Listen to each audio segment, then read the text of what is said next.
Bonjour, bonsoir à tous, vous qui regardez les vidéos que ce soit le jour ou la nuit, c'est DVD Pro Catch.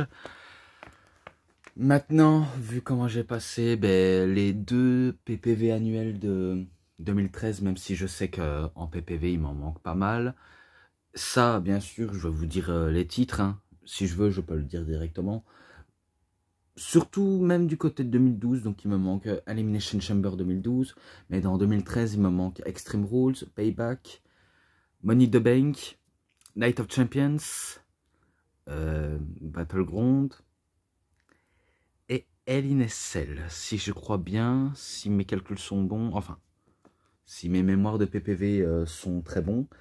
Là, maintenant, passons au plus gros événement de l'année. Donc, je vais vous montrer ça tout de suite, sans trop vous faire tarder. Donc, WrestleMania 29, oui, WrestleMania 29, qui est, selon moi, un des premiers shows que j'ai vu à la télévision. Je me rappelle, c'était sur AB3 et même sur AB1. Donc, mais après, la première fois que j'ai vu, c'était sur AB3. Hein, donc, je me rappelais que c'était une toute première. En tant que fan de catch, c'était une toute première. Et chaque samedi, après SmackDown, on regardait tout le temps les PPV en famille. Surtout en famille, ouais, parce que j'aimais bien regarder pas tout seul. Je voulais pas être tout seul pour regarder. Et du coup, je surkiffais à force de regarder. Et ça permettait d'avoir un peu de la hype à regarder les shows, que ce soit en France ou en Belgique à la télévision, que ce soit Raw, SmackDown, et maintenant les pay-per-view qu'ils nous proposent. Donc je me rappelais que celui-là j'avais vraiment bien aimé. Après ça dépend les goûts de chacun, hein. Si vous n'appréciez pas le WrestleMania 29, si vous trouvez que le WrestleMania 29 est très fade par rapport aux autres, je laisserai votre propre avis. Mais je suis sûr que vous n'allez pas me répondre, car il n'y a que Cinéphile qui me répond, et pourtant je me demande pourquoi c'est le seul. Oui, pourquoi c'est le seul. Mais bon, ça n'est pas question. Donc là on voit tous les gros catcheurs, que des gros noms. Hein. Et surtout les deux à l'affiche, John Cena et The Rock. Et là le rififi, le récapitulatif. Et le moment spécial, ça c'est le DVD où il y a le Hall of Fame, il est en français, mais malheureusement, ceux qui sont écrits ne sont pas en français, ils sont en allemand. Vous savez bien qu'il y a 3 DVD à l'intérieur. D'ailleurs, le design, je le trouve pas mal. Mais moi, c'est pas pour que les designs du disque, car c'est plutôt ce qu'il y a comme contenu du CD.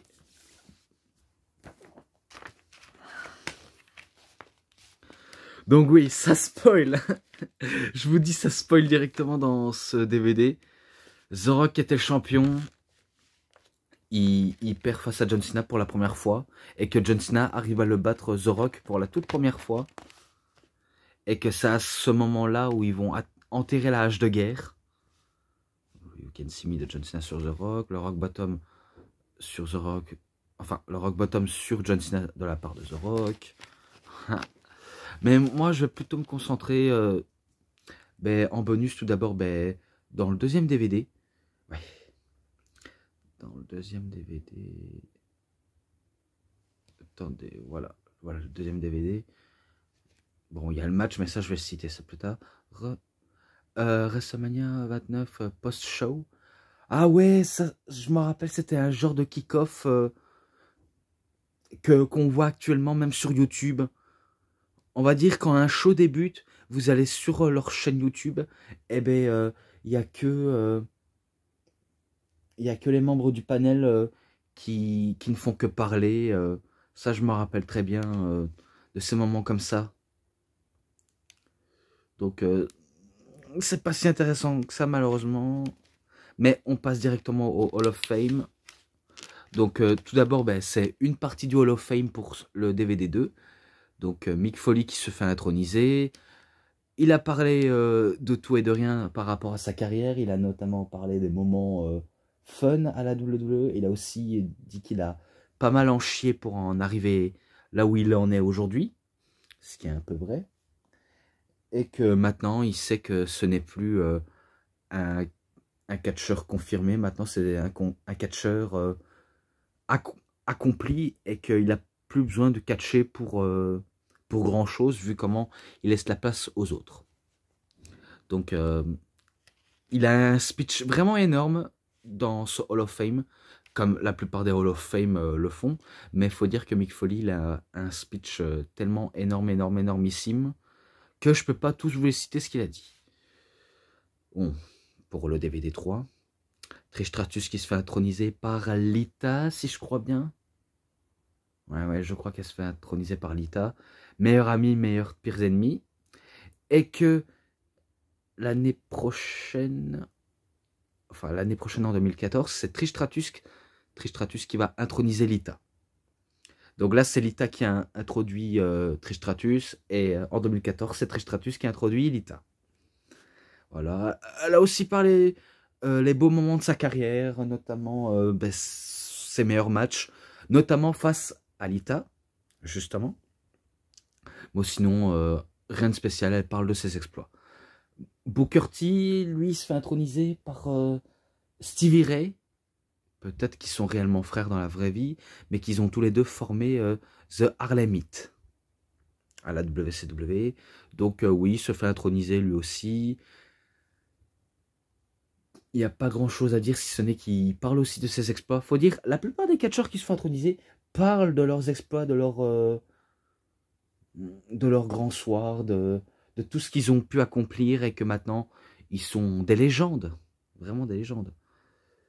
Bob Backlund, c'est pareil. Même malgré qu'il soit, on va dire, pas en mesure de remonter sous les rings, peut-être parce qu'il a un âge avancé, eh ben, malgré cet âge-là, eh ben, il est toujours en pleine forme, il voudrait toujours catcher. Mais sauf qu'il ne catchera pas, il va servir de manager pour Darren Young, mais sinon, rien de plus, ça ne va pas autant le faire monter sous les rings. Donc je dis ça, je dis rien, pas grand-chose. Et que malheureusement, il n'a pas dit grand-chose, si ce n'est qu'il nous a fait un petit pétage de plomb, comme il fait si bien d'habitude, en promo. Ouais, car il est très dérangé, Bob Backlund. Bon, sinon, rien de spécial aussi. Après, ben, ça va plaire sûrement à Cinéphile. Donc WWE sous souvenir, mais pas à moi. Vu comment j'ai vu son intronisation. Ben, l'intronisation de Donald Trump et qui se fait introniser par Vince McMahon. Donc Vince McMahon lui-même qui l'introduit Donald Trump. Il n'a pas dit grand-chose. Honnêtement, je vais te le dire honnêtement, cinéphile, et la plupart qui veulent savoir. Il n'a pas dit grand-chose, si ce n'est que lorsqu'il a commencé sa promo, il a dit New York, la ville la plus dure.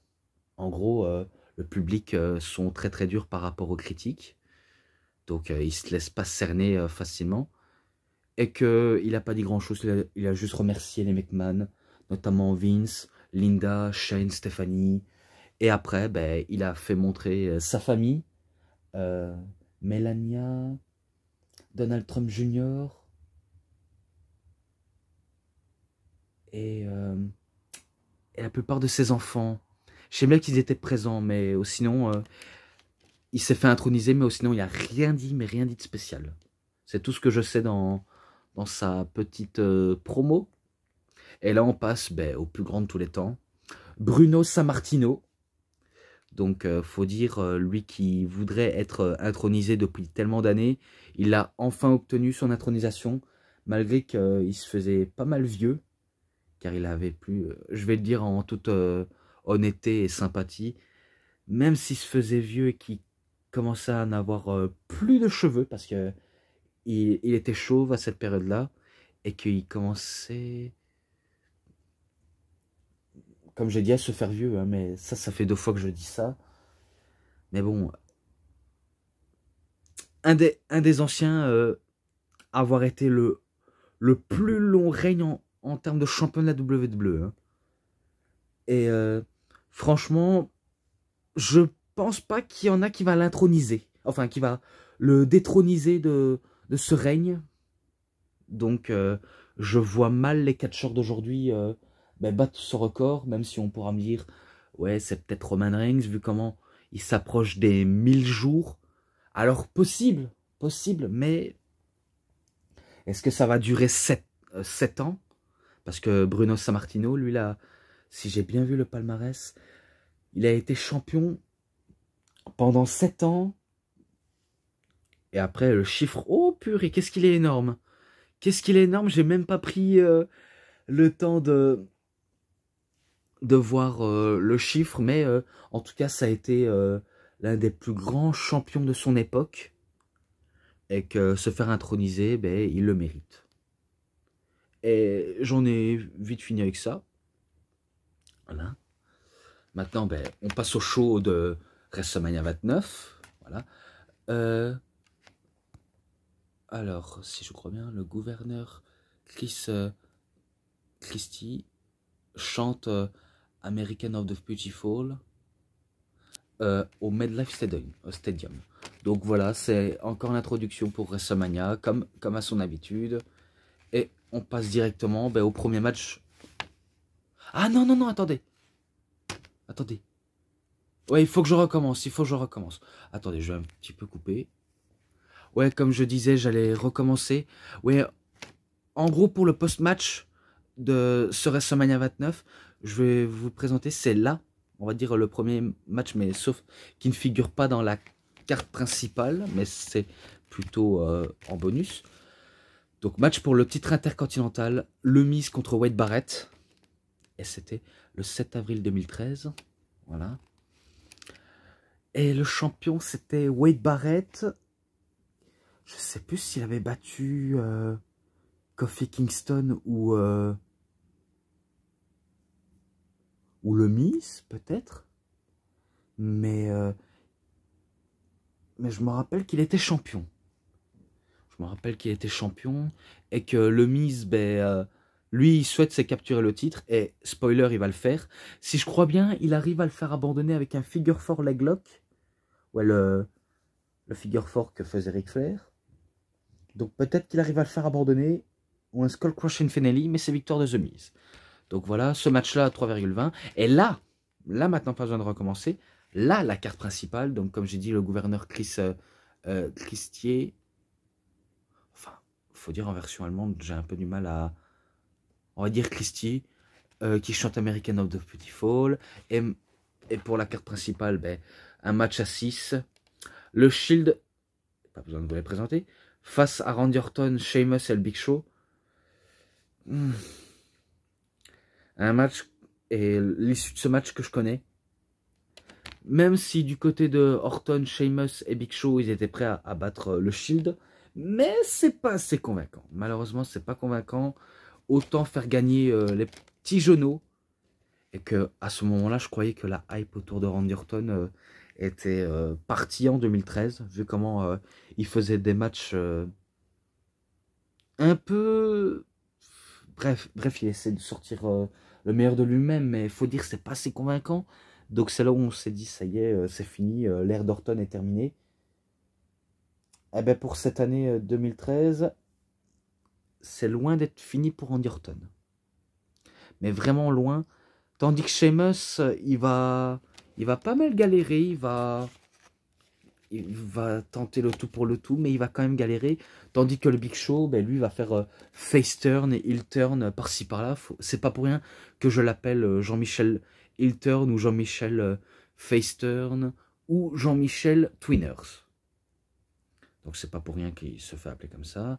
Même s'il y avait une petite domination de The Shield au début, mais que le Shield se font hyperment calmer par les anciens champions du monde. Parce que, oui, dans cette équipe de là, c'est que des anciens champions du monde. Tandis que dans le Shield, personne encore n'était encore champion du monde. Mais qui vont le devenir dans le futur. Et ce sera le cas. Justement, ce sera le cas. Je me rappelle pas mal d'échanges entre Sheamus et Randy Orton. Donc, il faisait pas mal d'échanges. Et que le Big Show, il a... Je sais pas, il a pris quelque chose. Quelque chose lui a sûrement piqué ou lui monté les nerfs. À force qu'il voit ses partenaires faire des changements rapides et pas lui, il décide de ne pas faire le changement avec Randy Orton. Et si je crois bien, il se prend un spire de la part de Roman Reigns. Donc c'est victoire de The Shield. En tout cas, une belle victoire sur la plus grande scène du monde. Vraiment une belle victoire. Et qu'après, on assiste à un heel turn. Oui, un heel turn du Big Show. Jean-Michel Hilton après son apparition. Donc oui, je connais bien sûr. Je connais l'issue de ce match. On le savait à des kilomètres. Donc il a fait un KO punch sur Sheamus. Il fait un KO punch sur Randy Orton. Et il se barre avec les sifflets de la foule. Par contre, ce match-là... Oh putain. Je me demande si je l'ai pas noté. Ah, c'est pas possible. Ah, bordel. Ça fait trop de matchs en tout. Peut-être qu'il est présent dans Justice for All, mais ça, j'ai pas encore été vérifié. Il faudrait que j'aille vérifier sur ma chaîne YouTube pour voir s'il est présent, mais faut dire c'est à peu près le seul endroit où je sais aller, car dans mes sacs et dans mes valises, c'est bondé de disques. Donc ce match-là, ben, au pire, je mettrai en description si je l'ai noté ou pas, mais en description, j'essaie de faire attention. Après, ben, musique de préparation soit pour John Cena ou The Rock. Si je crois bien, un premier temps, c'est ouais, la musique de préparation pour The Rock, avec quelques images des gens, je m'en rappelle, avec une musique avec des images de gens où des mecs étaient en train de se filmer en se prenant pour le Rock.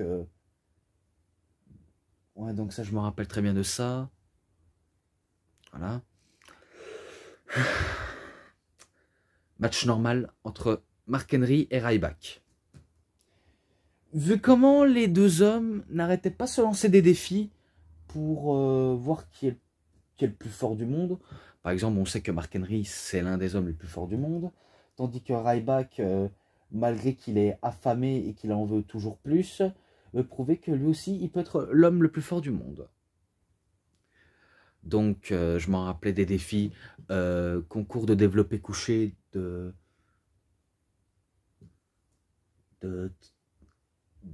allez, attendez, de 40 ou 50 kilos de poids environ. Et que c'était Ryback qui remportait par disqualification à propos de ça. Ouais, d'accord, je crois bien que c'est ça. Et que ça va leur conduire à un petit match à WrestleMania, où malheureusement, je crois que le public n'en avait rien à foutre. Je le dis, ce qui est un peu vrai, hein, je crois que le public n'en avait rien à battre de ce qui se passait sous le ring. Vu comment, certes, on peut apprécier Ryback, on peut adorer ou non les qualités in-ring de Mark Henry, mais sinon, c'est pas incroyable, c'est pas dingue. Honnêtement, je vous le dis ça en toute honnêteté. Même si on était presque sûr que Ryback pouvait battre Mark Henry, mais à chaque fois, ce dernier nous fait mentir. Ouais, il nous fait mentir, car je me rappelle des lariats, ouais, une lariat comme il a l'habitude de faire, Ryback, et que à chaque fois, Christophe a juste dit hashtag Marie-Antoinette style. En gros, ben, c'est un coup de la corde à linge, qu'on peut qualifier ça de lariat. Et qu'au moment où il faisait son shell shock, il avait réussi un premier coup. Je crois qu'il avait réussi un premier coup. Non. Non, je me trompe, il n'a pas réussi du premier coup. Il a tenté le shell shock, mais sauf que Mark Henry est tombé de tout son poids sur la tête de Ryback. Et du coup, ben, il fait le tomber sur Ryback et il remporte le match Mark Henry. Ce match-là, 3,20. Match pour les titres par équipe. La Team Elno contre Dolph Ziggler et Biggie Langston. La Team Elno, j'ai pas besoin de présenter, vu comment il est marqué à la liste, tout simplement. Et que ça va, c'était pas mal. Il n'y a pas grand-chose de si énorme, si ce n'est que Dolph Ziggler et Biggie Langston voulaient capturer les titres, même si ça peut être si compliqué. il faut dire que les titres pour Daniel Bryan et Kane étaient en danger. Mais on apprendra par la suite qu'ils vont réussir à battre leurs adversaires. Je crois qu'ils vont mettre hors d'état de nuire Big E et qu'il va faire un chokeslam sur Dolph Ziggler, Kane, après passer le relais à Daniel Bryan qui faisait son Flying Headbutts. Et que c'est Bryan qui remporte le match pour son équipe. Ce match-là, 3,5. J'ai pas eu grand-chose à raconter, si ce n'est que je vous ai dit par la suite sur ça. Match encore normal, cette fois-ci. Fandango contre Chris Jericho. Alors oui, on se rappelle de Fandango. Vraiment, on se rappelle de lui. Au début, on se disait, c'est qui Fandango? Ok, c'est un danseur, mais c'est quoi ses qualités dans le ring? Voilà, on se demandait qui c'est ce danseur de boîte de nuit ou ce danseur de discothèque. Et que la première fois qu'on l'avait vu lors d'un épisode de Raw, et que je crois qu'à cette période-là, c'est à ce moment-là où Raw et SmackDown étaient libres pour tous. Les catcheurs de Raw pouvaient aller à SmackDown, les catcheurs de SmackDown pouvaient aller à Raw, et inversement, quoi. Donc on se rappelle de Fandango qui disait, un premier temps à Liliane Garcia, qui disait « Non, non, non, non, ce n'est pas comme ça comment il faut dire Fan, Dan, go !» Avec une voix tellement sensuelle. Donc il voulait, à chaque fois dans ses entrées, que les annonceurs disaient de manière sensuelle. Ou encore, lors d'une interview de Chris Jericho, je sais pas si c'était Josh Matthews ou Matt Striker peut-être, mais je me rappelle que Fandango intervenait dans l'interview de Chris Jericho et qui disait « Maintenant, tu dois dire mon nom en disant Fan, Dan, go !» Et c'est là où Chris Jericho disait que des dingueries. Fandingon, Fandingo, Fanbango, Gogo. Il disait le tas de mots. Et que Fandango lui avait promis de le dire correctement et qu'il dit « Très bien, Chris.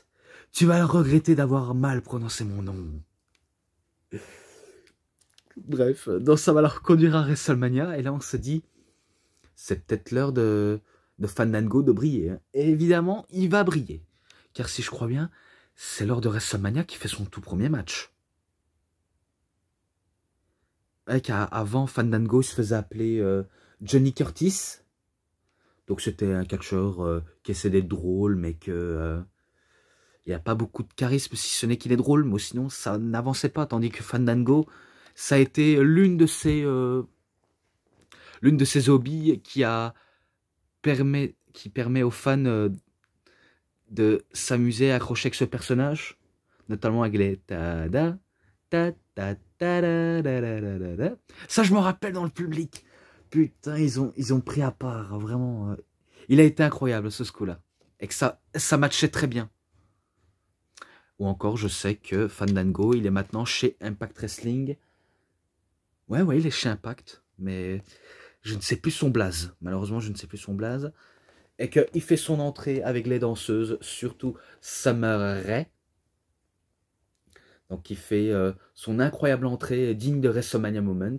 Tandis que Chris Jericho, lui, c'est son entrée avec les lumières et les feux artifices bleus. Et que c'est là où le match débute. Ça commence tranquillement, pas trop aller plus vite. Après, Jericho nous envoie ses classiques de prise habituelles. Donc oui, il nous envoie ses meilleurs coups. Que ce soit les Lion Saut, tentative de The Walls of Jericho, Codebreaker. Et que même s'il y avait intervention de Summer Rae, ça permettait à Fandango de reprendre l'avantage. Et si je crois bien, il arrive à prendre tout l'avantage du monde. Surtout à mettre à mal Chris Jericho jusqu'à passer au finish car il fait sa descente de la cuisse de la 3e corde. Et du coup, ben, c'est victoire de Fandango. En tout cas, grosse victoire hein, pour Fandango d'avoir battu Chris Jericho. Car certes, il y en a qui ne se rappellent pas du tout, mais moi je m'en rappelle très bien qu'il avait vraiment bien battu de manière surprenante. Oh, vous allez peut-être dire, ouais, c'est parce que je regarde le DVD. Oui, mais c'est pas que ça. C'est pas parce que j'ai le DVD que ça m'a fait aussi rappeler. Car même avant, quand j'avais pas les DVD, ben, ça m'a fait rappeler des souvenirs. Que ce soit avec ou sans DVD, ça me rappelle tous les souvenirs. Et qu'au moins, je pourrais les regarder en disant, ah, ça c'était le bon vieux temps.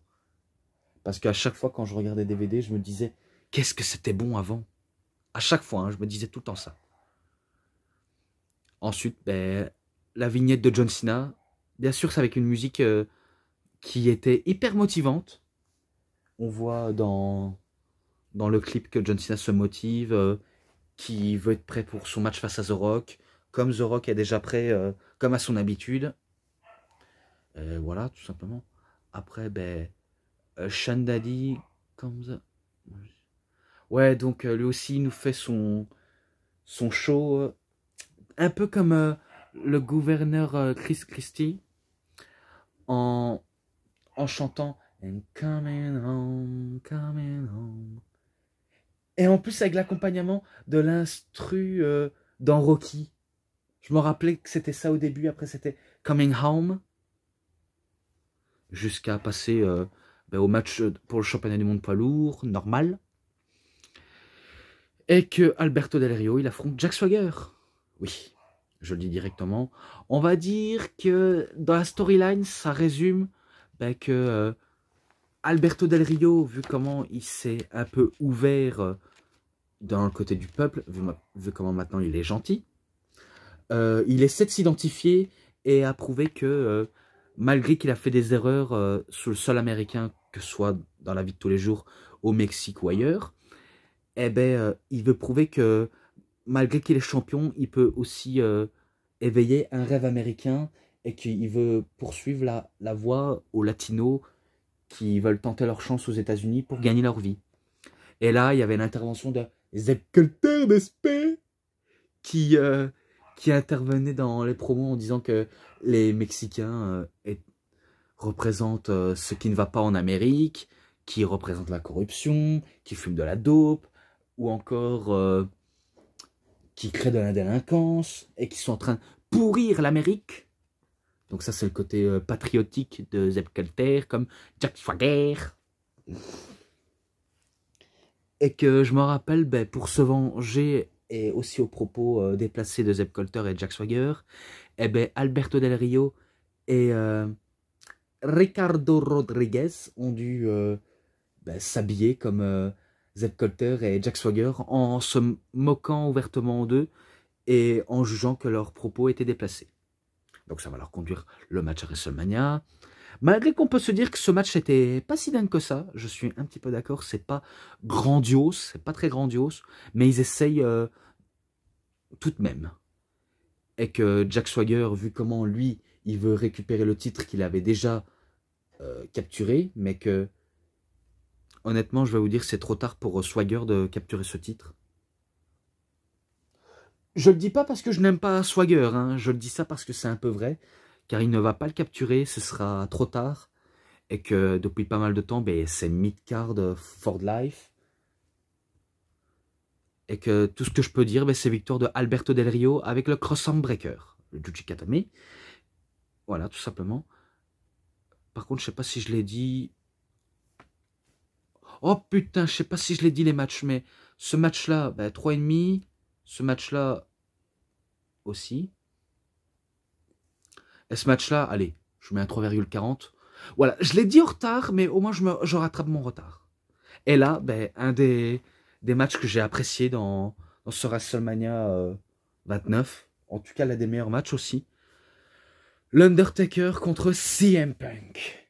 Est-ce que la série de victoires de l'Undertaker est en danger? Alors, il y a des chances. Il y a vraiment beaucoup de chances. Même si l'histoire en lui-même est courte, mais tragique. Suite au décès de Paul Bearer, ouais, vu comment la WWE a annoncé que Paul Bearer est décédé, eh ben, ils avaient prévu, la WWE, de faire une storyline assez personnelle entre CM Punk et l'Undertaker. Donc, on va dire se servir de la mort de quelqu'un qui n'est plus là pour rendre la storyline beaucoup plus piquant. Vous voyez, un peu de sauce piment pour pimenter la storyline, même si c'est un peu de mauvais goût, et que la WWE a dû donner des instructions à la famille de Paul Bearer, notamment ses deux fils, mais sauf que les deux fils, ils ont un avis différent. Ce n'était pas le scénario qui s'attendait pour la mémoire de leur père. Donc ils ont trouvé ça, que c'était inapproprié, pas assez bien vu, quoi. Et que par la suite, CM Punk, il développe le côté sadique. Donc il n'a vraiment pas de limite, il prend l'urne comme s'il lui appartenait, notamment en imitant l'Undertaker. Et qu'on se rappelle qu'il s'était déguisé en druide pour avoir par surprise l'Undertaker, et que Paul Bearer, enfin Paul Heyman, il s'est déguisé en Paul Bearer. Et qu'après, il libère de l'urne pour le balancer sur l'Undertaker et se laver à l'urne et un peu lécher l'urne. Faut dire, c'est dégueulasse. C'est vraiment dégueulasse. Et qu'après, CM Punk, il est, on va dire, il fait son entrée avec le groupe Living Color qui chante Cult of Personality. Cult of Personality, tandis que l'Undertaker, lui, il est accompagné par les zombies qui gisent autour du sol. Donc il fait son entrée, et que il était vraiment, vraiment pas mal. Vraiment pas mal. L'Undertaker, je pense pas qu'il avait une pression sur lui, mais il compte de rendre hommage à Paul Bearer pendant ce match. Tandis que CM Punk, lui, il veut cracher sur l'hommage pour battre l'Undertaker, pour prouver que c'est le meilleur au monde, et que quelqu'un d'aussi invincible qu'Undertaker peut perdre du jour au lendemain. Et que il a beaucoup imité l'Undertaker, que ce soit dans l'imitation, même le old school. Il a tenté, je crois, le Tombstone Piledriver, tandis que l'Undertaker, lui, il riposte, il relève à chaque tentative de CM Punk. Vraiment, à chaque tentative, il se relève comme pas possible. Et que, si je me rappelle bien, un Tombstone, ça passe pas. Un Hell's Gate, ça passe pas. Tandis que pour CM Punk, un Go to Sleep, ça passe pas. Le Anaconda Vice ne passe pas. Et du coup, quand l'Undertaker prend l'avantage, il fait un ultime chokeslam et un Tombstone Piledriver. Et c'est victoire de l'Undertaker, tout simplement. Si je crois bien, ce match-là, oui, si je crois bien, je lui avais mis un 4,50. Et pour revenir pour l'Elimination Chamber entre le Shield et John Cena, Sheamus et Ryback, j'avais dit que c'est John Cena qui subissait le tombé de la part de Roman Reigns, sauf que je me suis trompé, c'était Ryback qui subit le tombé. Et que John Cena était intervenu trop tôt. Enfin, trop tôt ou trop tard, si on peut appeler ça comme ça. Et que la note globale, c'était 3,50 et que c'était la vraie note globale. Donc, j'ai corrigé l'erreur. Mais là, c'est vraiment la note que j'ai déjà notée. Voilà. Ensuite, DVD 2. Oui. Le match sans aucune prise interdite et aussi là où la carrière de Triple H est en jeu. Donc s'il perd, il devrait prendre sa retraite. Et parmi les deux hommes, je vais vous les citer tout de suite, Brock Lesnar, il est toujours accompagné par Paul Heyman, vu comment Paul Heyman a accompagné CM Punk pendant son match face à l'Undertaker, tandis que Triple H est accompagné par Shawn Michaels, son meilleur ami, que lui aussi s'était fait démolir par Lesnar. Et en plus, dans ce match-là, il va encore se faire démolir, notamment avec un F5. Et que je me rappelais des prises très violentes de la part de Lesnar et de Triple H. Des coups de chaise, des coups d'escalier, et des belly to belly over the head suplex. Bref, que des souplesses à gogo, tandis que Triple H, il veut dominer en domination sur la bête. Donc il veut prouver que certes il a perdu une fois mais pas deux. Et que si jamais il n'arrive pas à battre Brock Lesnar, ben, il est foutu. Donc il veut lui prouver que il peut battre cette bête immonde et destructeur. Donc un F5 ça passe pas pour Lesnar. Le Kimura qui va plus prendre effet sur Triple H. Ça va plus prendre effet. Car Triple H, il va lui faire une Kimura sur Brock Lesnar. Je m'en rappelle, il faisait une Kimura. Et en plus, c'était au moment dans les escaliers en acier. Et bien à chaque fois, on se disait, ça y est, il va taper, il va taper. Il va taper Brock Lesnar, ça y est, il va taper. Eh ben non, il abandonne pas, il est dur comme du rock. Et là, on se dit, peut-être que Triple H veut essayer de lui casser le bras de Brock Lesnar, mais il lui a pas fait. Mais après, il relâche la prise vu comment il s'est fait démolir dans les escaliers, dans une partie des escaliers. Il en a marre, il allume Lesnar avec un Spinebuster. Et après, il va chercher sa meilleure amie qui est le Sledgehammer. Il lui fout un coup de Sledgehammer et après le finish, le pedigree sur les escaliers en acier. Et c'est victoire de Triple H. Oui, victoire de Triple H. Et là,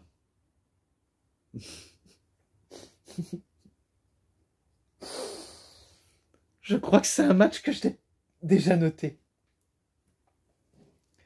Oh bordel, il y a tellement de matchs que j'ai déjà noté et que je m'en rappelle même plus. Faut dire que je suis une merde. Hein. Il n'y a pas à dire, je suis vraiment une merde quand j'oublie ce genre de choses évidentes. Mais c'est victoire de Triple H. Hein. Mais je le mettrai en description si jamais je ne l'ai pas noté. Je mettrai ma petite enquête. Ma petite enquête pour voir ça. Et si je ne l'ai pas noté, ben, je mets limite plus haut. Hein. Vu comment il est brutal, il s'est passé de tout. Vraiment, j'ai apprécié. Et là maintenant, ben, ceux qui se sont fait introniser au Hall of Fame, donc tout le monde est montré, comme je l'ai dit tout à l'heure. Voilà. Vous le saviez au moins, même si le Hall of Fame de cette année-là était loin d'être complet et rempli. Et on passe directement au main event. Oui. 12 and a Lifetime entre John Cena et The Rock. Et que John Cena, il est en route vers la rédemption.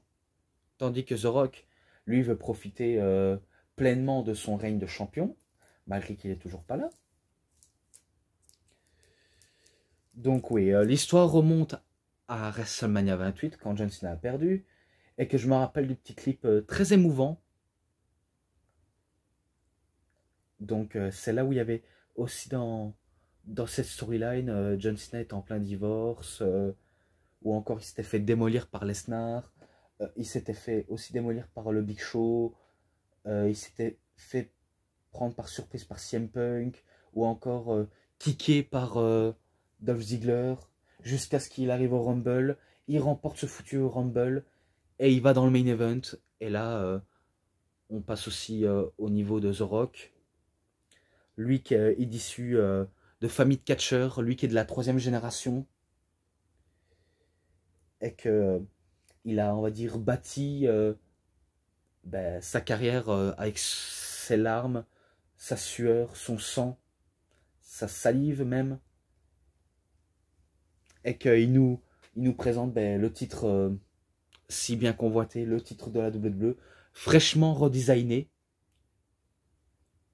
Et que dans ce clip, John Cena il dit qu'il est là pour une seule et unique raison, de prouver qu'il peut battre The Rock et de prouver qu'il a réussi à aller au-delà de la rédemption. Et c'est là où The Rock, en plein clip, lui promet qu'il va avoir encore l'une de ses plus grosses raclées comme à WrestleMania 28 et qu'il lui promet qu'il le battra une nouvelle fois. Donc c'est ce que nous allons voir tout de suite. John Cena il fait son entrée en premier, sur les huées, sur les ovations du public, tandis que The Rock, c'est l'ultime acclamation du public. Donc oui, ils vont nous mener encore un combat titanesque. Et quel combat! Vu comment je m'en rappelle que des prises au finish. The Rock qui va tenter Rock Bottom, je crois qu'il aura tenté 3 fois un rock bottom, mais que John Cena va s'en relever, tandis que John Cena, lui, va tenter ses deuxième attitude adjustment, mais The Rock, il relève son épaule, ou encore il tente la descente de l'accuse à la 3e corde, mais, le Rock esquive, j'allais dire John Cena, mais c'est le Rock qui esquive. Le sharpshooter porté par Dwayne Johnson, mais sauf que John Cena ne va pas abandonner, il va choper les cordes. STF de John Cena, mais The Rock ne va pas abandonner face à STF. Et c'est là où John Cena, il va tenter le crossface. Il va tenter un crossface, mais qui ne va pas abandonner, malheureusement, The Rock. Et que... il aura tenté aussi, John Cena, un rock bottom qui sort de nulle part. Et qu'il n'arrive pas à battre le Rock avec sa propre prise. Et que c'est là où ça va tourner au finish. Vraiment, ça va vraiment tourner au finish. Donc, comme je vous ai dit, il a subi 2 fois un rock bottom précédemment. Et que The Rock, il a subi 2 attitude adjustment. Et que là, ça se jouait du kit tout double. Hein. Rock bottom contré, attitude adjustment contré. Jusqu'à ce qu'au moment où John Cena, il perd pied, il se prend un 3e rock bottom. Et là, on croyait que c'était la fin. Eh ben non, c'est pas la fin. C'est pas la fin du tout. Et que John Cena, si je me rappelle bien, il sèche le Rock au sol. Et que au moment où tentait son You Can See Me habituel, car il a effectué tout à l'heure son You Can See Me, eh ben, il ne va pas effectuer son You Can See Me avec le 5 Knuckle Shuffle, car il va lancer son brassière au niveau du biceps dans le public, comme si c'était la coudière de The Rock, et que, encore une fois, il a failli faire une erreur, comme à WrestleMania 28.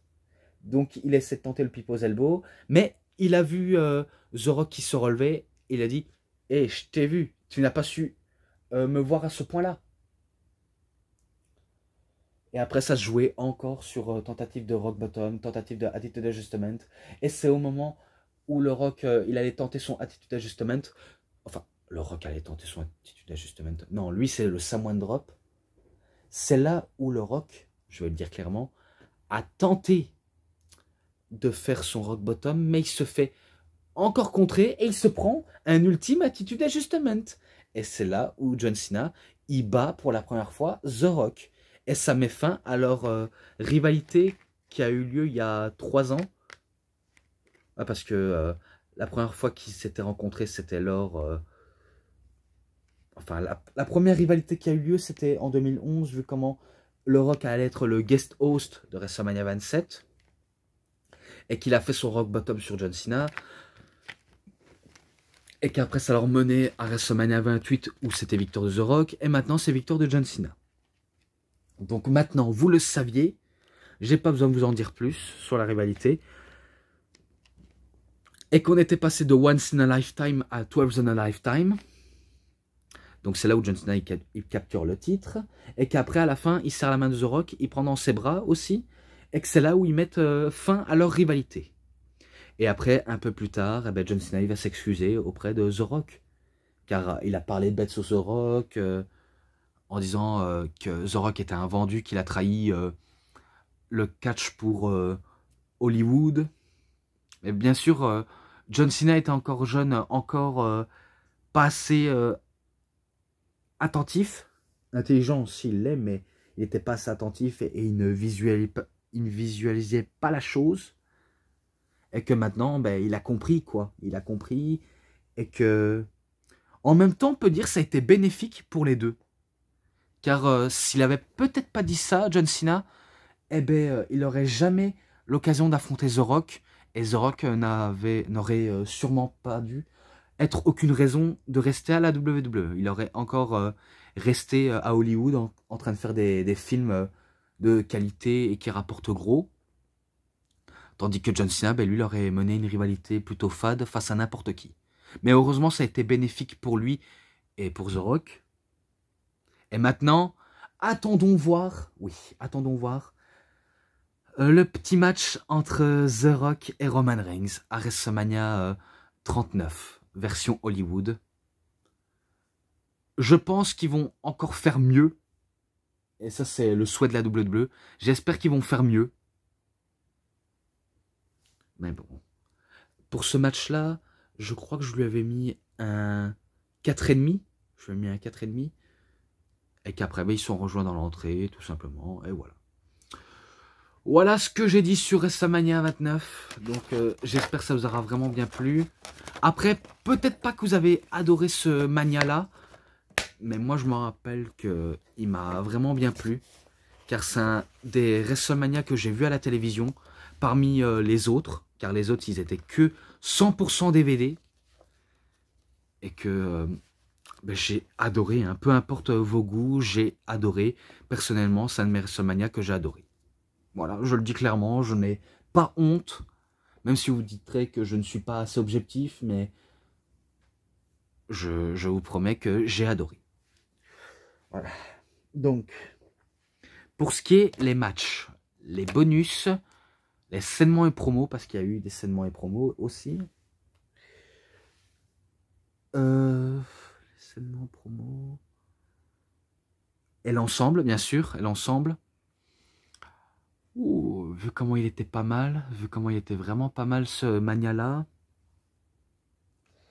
Je lui mets un 4,80. Je lui mets un 4,80. Ouais, un peu très haute, mais je lui mets parce que j'ai adoré. Donc voilà. Donc comme je dis, cette review est terminée. C'était DVD Pro Catch. J'espère que ça vous aura vraiment bien plu. Et si cette vidéo vous a vraiment bien aimé, vous savez ce qu'il vous reste à faire. Likez la vidéo, commentez, partagez, abonnez-vous à ma chaîne, cliquez sur la petite cloche pour avoir plus de notifications des prochaines vidéos. Et moi je vous dis bonne journée, bonne soirée à tous. Au revoir tout le monde pour une prochaine vidéo. A plus à tous les fans de catch.